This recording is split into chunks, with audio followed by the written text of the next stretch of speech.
Hey, and welcome to the Millvale Music Minute. I'm your new host, Sarah Kramer, and here we also have Nick Grabiel, our awesome producer. Hello. Say hello.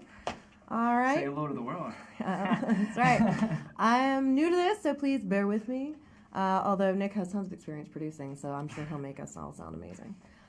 We are broadcasting from the River's Edge studio at Mr. Small's. I have a couple quick announcements first. This year we're going to have shorter episodes, just the information you need. Wham, bam, thank you, ma'am. You'll know all you need to know, and then we'll be all good. Also, I'm sorry if you're a band. The band submissions are closed if you haven't applied yet. We hope you apply next year. But we do have Mike Zickefoose, my good friend Mike Zickefoose here, to talk about the performance artist and visual artist submissions, which close on March 15th. So you'll want to get in on that. Mike, do you want to talk about Art on Sedgwick? This is our second year doing it, right? Beware the Ides of March. We have 1 week, and then submissions close. I'm excited. It's going to be a good year, too.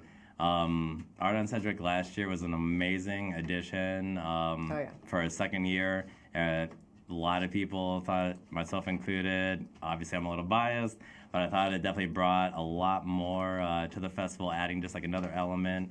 Not going too big, too much, but closing off part of Sedgwick Street, having a stage there, having I got a big stage, 20 plus artists and music going on all day.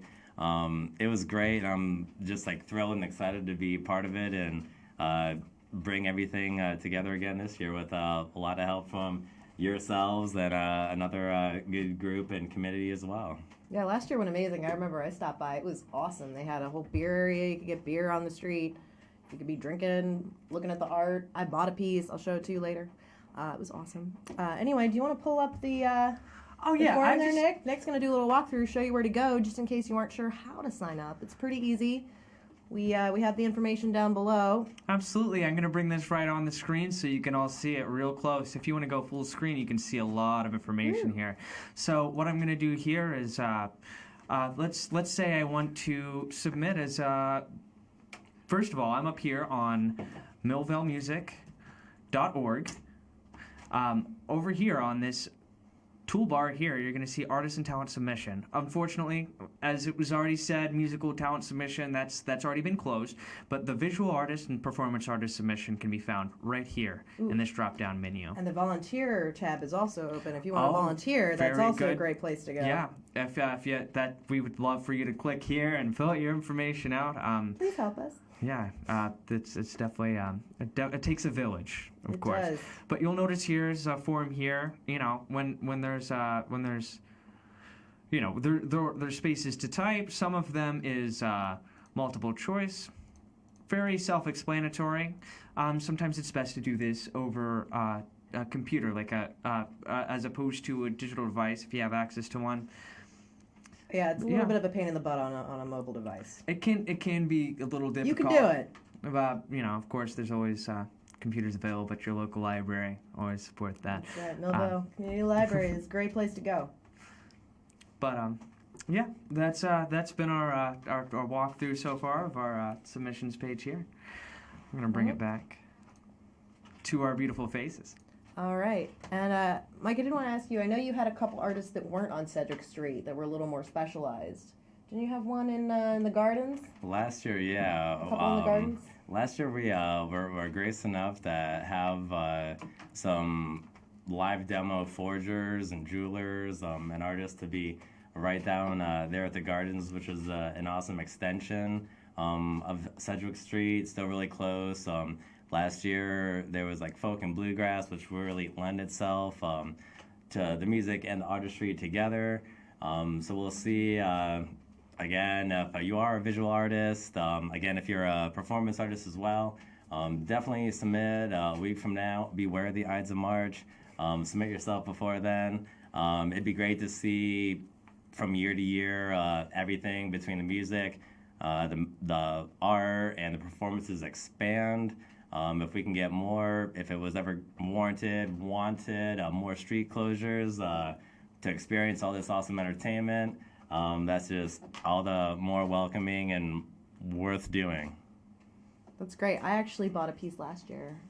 and it's awesome. This is one of my favorite pieces that I have in my room. It's amazing. I brought it down just to show everybody the kind of cool stuff you can get on Sedgwick Street. Some of it even works it's- really cool on a I think green it's screen. awesome, but you know, hopefully, yeah, putting it in front of myself, because otherwise, if I put it in front of the green screen, it kind of disappears a little.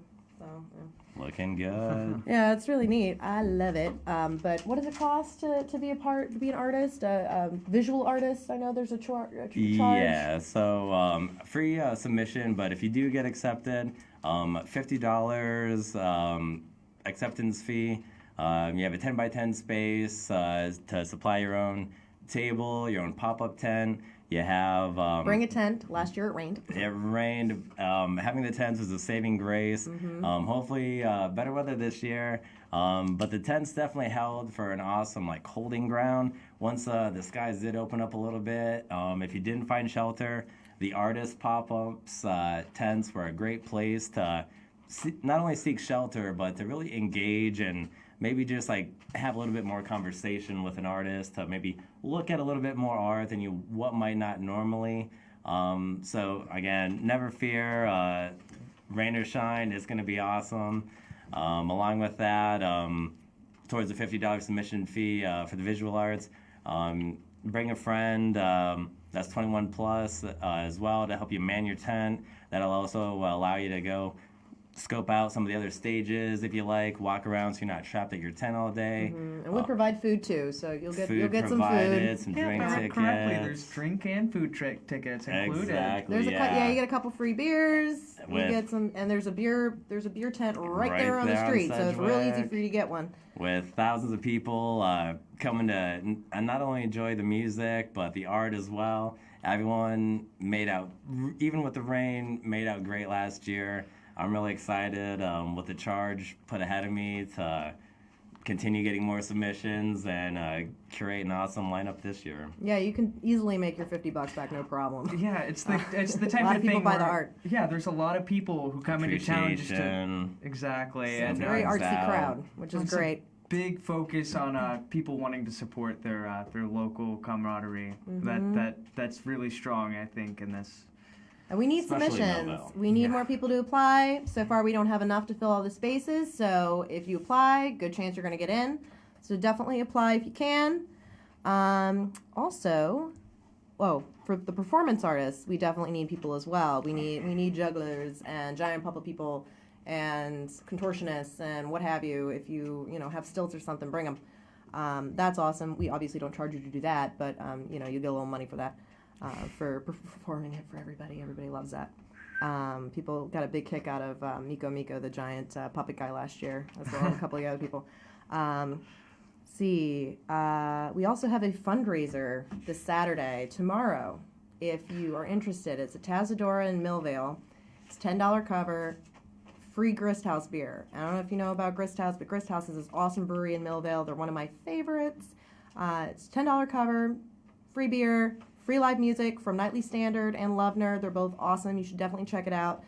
Bring cash for your cover. We do not have an ATM in there, although you could probably find one pretty easily. As well, there's also going to be barista, so Ty will be barista-ing. So if you're Get interested in woke. that, yeah. If you're a little tired and you need some coffee first, there will be a barista there. That is not included, so you'll have to pay for that. But they will have somebody making coffee just in case. Let's see. Last thing I have to say, unless anybody else has anything else to add. Oh, I just wanted to mention that these second Saturday events have been a blast. I don't know if any of you guys they're out a there hoot. were at the last one. I had so much fun. I brought the trombone out and I was having a blast. And the I think Z Tazadora was there. one, But is one of the best ones. It is. And the Grist House beer, I don't know if you've ever had Grist House beer, but it's some really good stuff. The brewer Kyle Very is like good. a And it's genius. Yeah, He's it's a genius. amazing. Anyway, next week's episode, we're hopefully going to have Jonathan Killback on here to make the big announcements for the big bands that'll be on the major stages. So he'll be listing those off, who's going to be where you can find people, where you can listen to what. So look forward to that, and I hope you have a good night. This has been the Millvale Music Minute. Thanks for tuning in.